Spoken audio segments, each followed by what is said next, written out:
Kung ang pag-awit po ay isa sa mga paraan ng pagsamba po natin sa Panginoon, mali po bang kumanta o makinig ng mga kantang sekular? Ayan. Sabi nga ni Johann Sebastian Bach, lahat ng simula at dulo ng awitin ay dapat kalwalatian sa Diyos.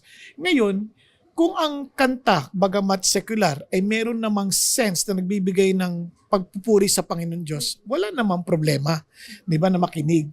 Pero kung ang awit na yan ay wala talagang maidulot sa iyong mabuti na hindi ka na ilalapit sa pagmamahal sa Diyos, eh ilayo mo na yung sarili mo doon. For example, mga awitin na parang neutral, no? Pero pag inawit mo sa Diyos, parang para sa Panginoon eh. Pero pag inisip mo, parang secular naman na awitin yon. Ngayon, ang secular at saka sacred, wala naman sa awit yon, kundi sa kalalagayan ng iyong puso. Kaya kung yung awitin ay somehow nagdadala sa iyo para mailapit sa Diyos, bakit hindi? Naalala ko may awitin na ganyan, yung Because He Loves Me, ni Celine Dion, di ba? Eh nung inawit ko, Because He Loves Me, parang na-equate ko kay Jesus, hindi ko na-equate yun, siyempre, lalaki ako, pero hindi ko na-equate yun to anybody but to Jesus alone.